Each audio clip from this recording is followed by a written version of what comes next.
finalmente dio la vuelta al continente por el estrecho llamado ahora de Magallanes. El rey Ian desembarca en la tierra conservando aún el nombre de Patagonie, gran propiedad de los patos, y donde se originan varias batallas en el curso de los cuales los Beluk deben reembarcarse apresuradamente ante la superioridad numérica del adversario. Ian quiere saber si se halla en el buen camino para llegar a Sepango, pero al informarle a algunos pescadores que esta tierra se encuentra mucho más lejos en dirección de donde procede, en la duda y no queriendo volver atrás, sigue hacia el norte, cuyas costas son cada vez más cálidas. Llega por fin al Urío Palate, río Puerta de los Pale, hoy Río de la Plata, y oyendo hablar de una gran ciudad llamada Paireón, decide acercarse con la nave para ver su aspecto. Ese territorio forma parte del imperio de Uxpacingu.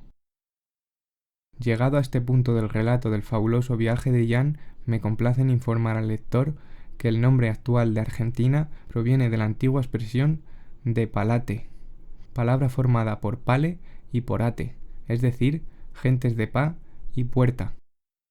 Al oír dicho nombre, los delegados de Roma creyeron se trataba de la plata, metal, en lengua castellana, y en sus mapas escribieron Argenti, transformado más tarde en Argentina por los emigrados españoles. Luego de haber probado varias veces en vano de organizar un ejército con gentes del lugar, fue no sin grandes dificultades, y gracias sobre todo a los araucanos embarcados y a sus artilleros chinos acompañándole siempre, que tras 2 brillantes victorias campales el rey Ian pudo entrar finalmente en la ciudad.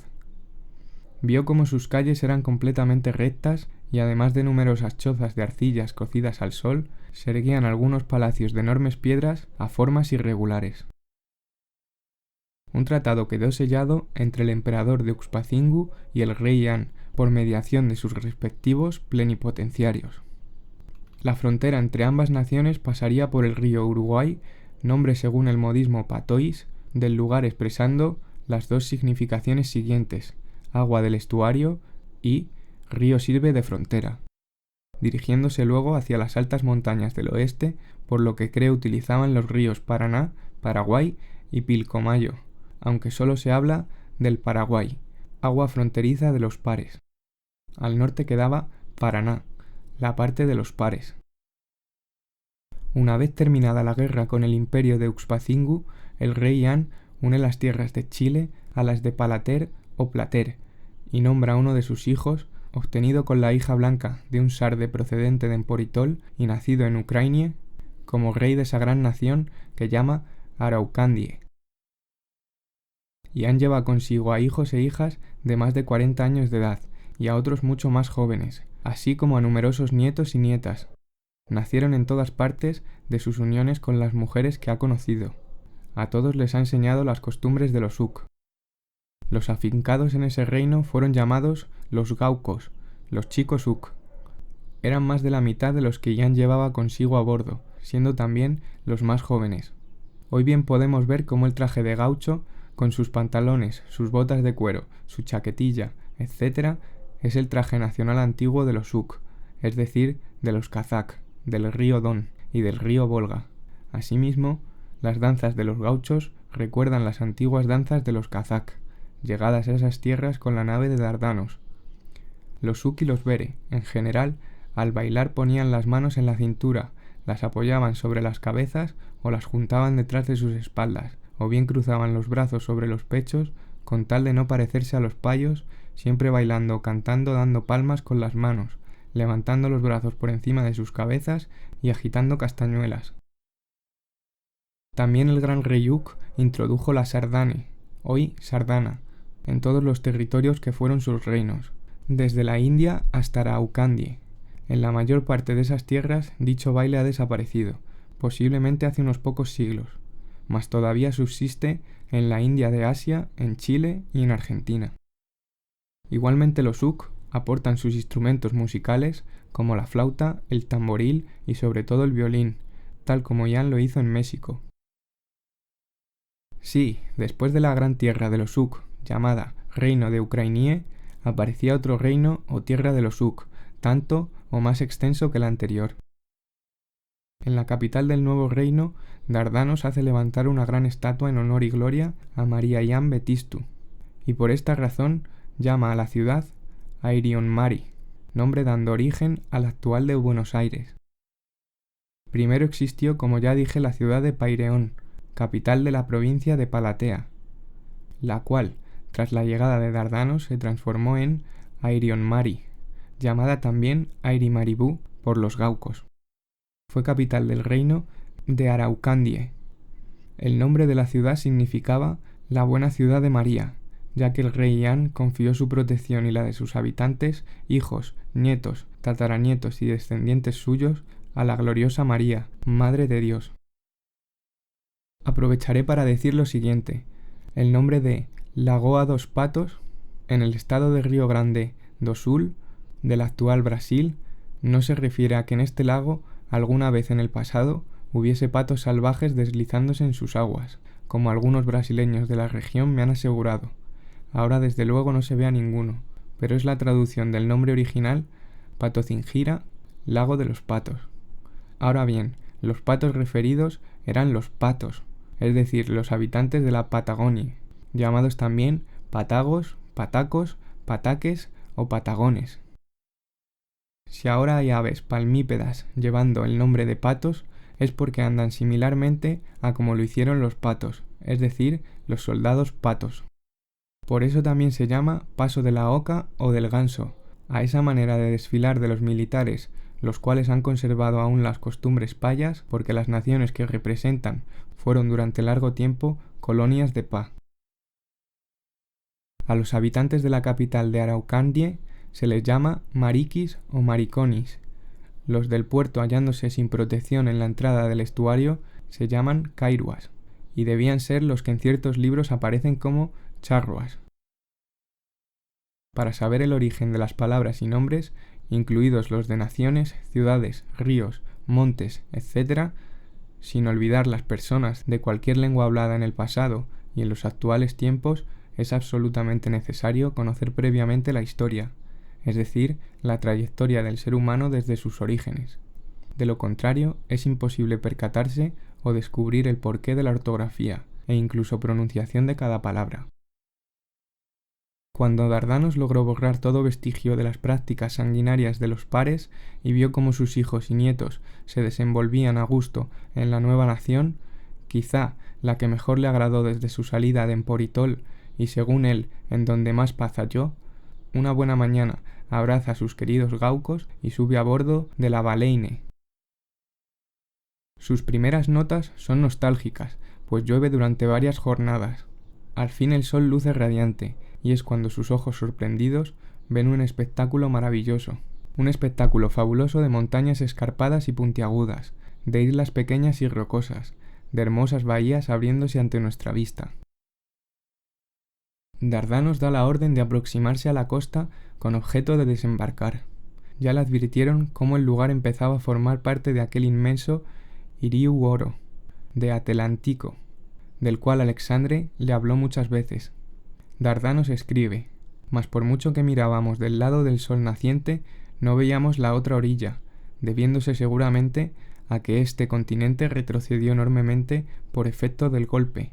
Convenimos todos llamar esa bellísima bahía del nombre de Uriu Llaneiro, magnífica entrada de Ian a la bahía.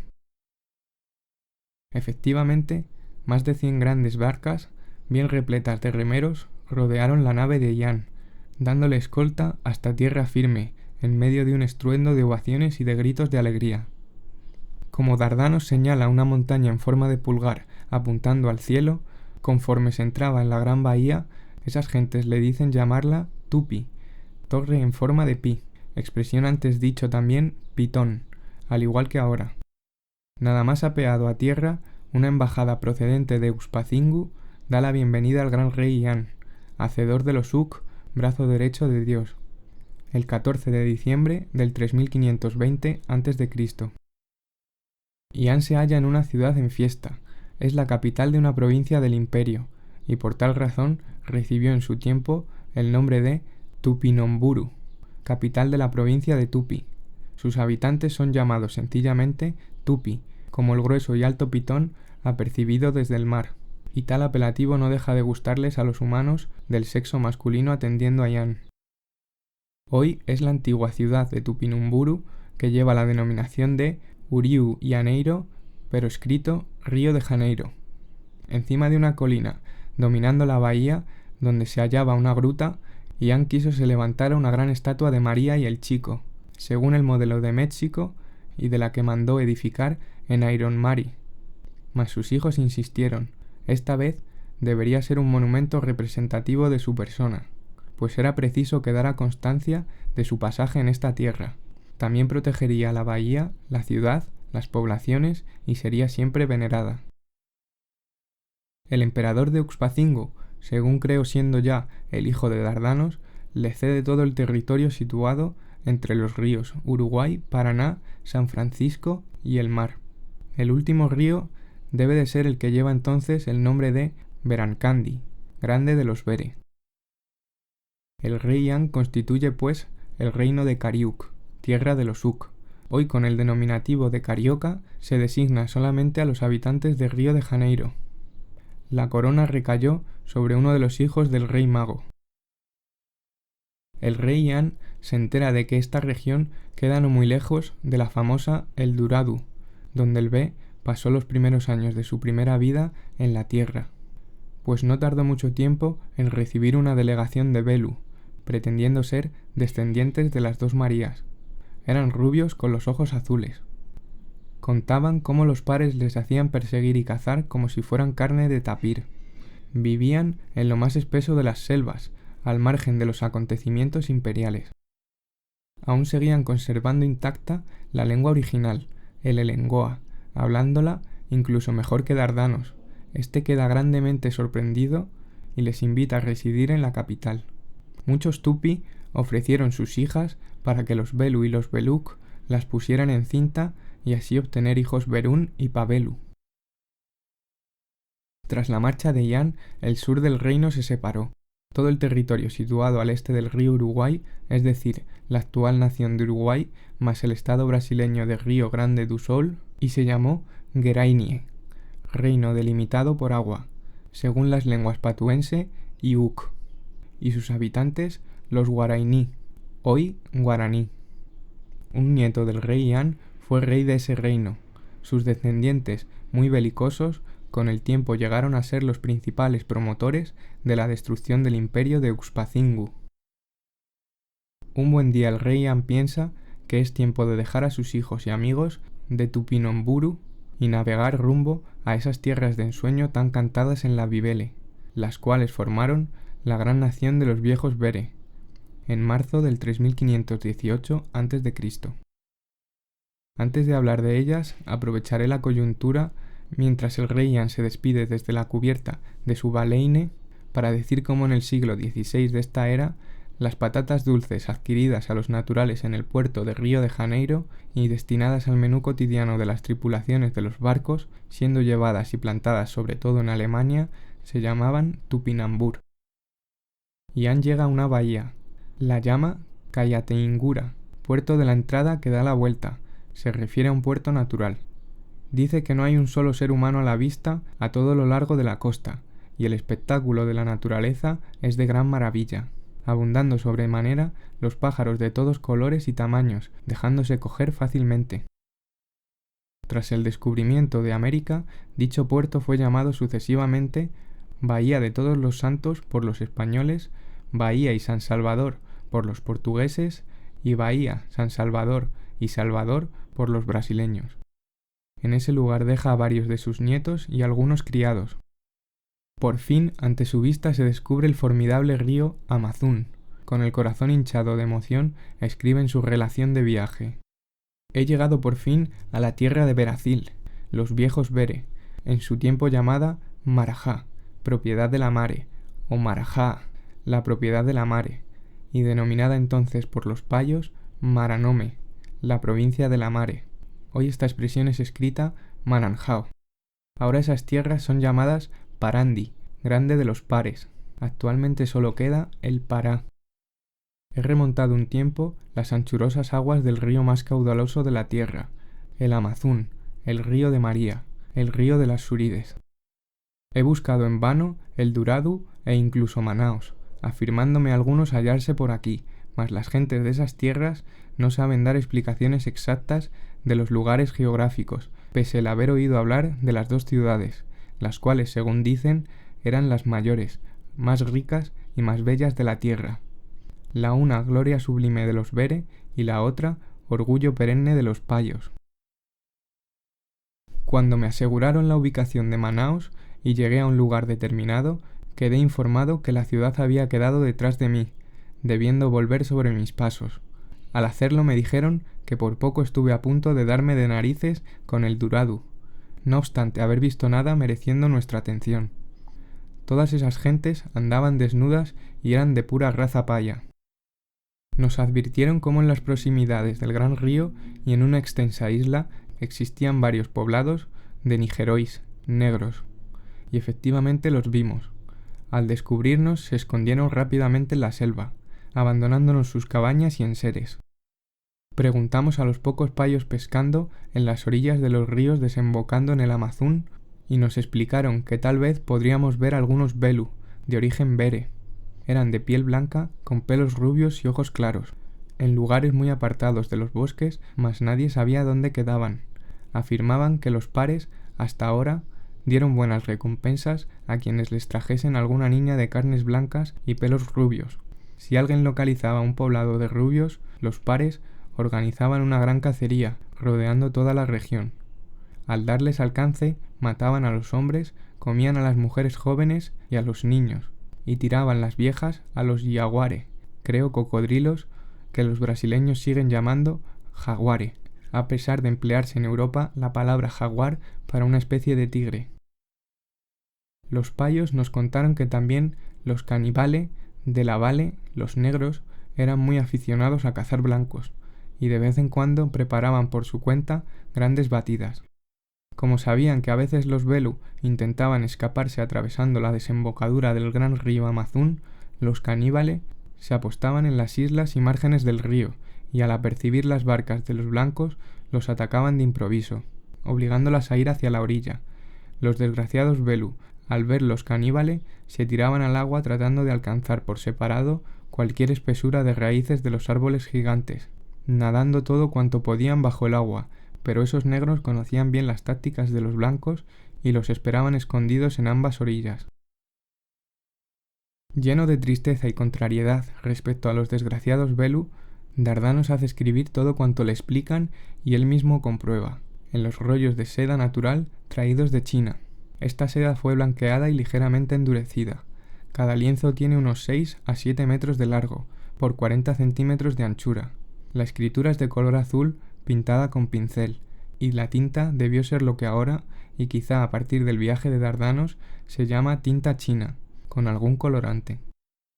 Los signos son de escritura tai, puestos de abajo arriba, es decir, hacia el cielo, y las líneas se leen de izquierda a derecha, dirección de los Bere. Un signo representa aproximadamente una frase en castellano. Según indica un antiguo texto árabe, dichos rollos estaban numerados de 1 a 106, debiendo representar unas 4000 páginas de un libro como este. Con razón se les consideraba como la más extensa obra escrita realizada en esta tierra, en todos los tiempos, y no pocas luchas fueron llevadas a cabo para apropiarse de ellos. A medida que el tiempo los destruía, se volvían a hacer copias nuevas y éstas llegaron a valer grandes fortunas. Tengo mención de algunos lugares en donde fueron a parar: Tenerife, Toledo, Betis, Alejandría, Damasco, Bizancia, Samarcanda, Cambelúc, etc., siendo redactadas y traducidas en las principales escrituras y lenguas aparecidas a lo largo de los siglos. Cuando el rey An se da cuenta que la costa, perfilándose siempre hacia el noroeste, le ha llevado hacia las tierras del reino de Caribe, y que de seguir así no va a tardar en alcanzar las desembocaduras del río Orinoco, piensa que ha llegado el momento para despedirse de aquel fantástico continente y acometer la travesía de lo que debía ser un inmenso mar.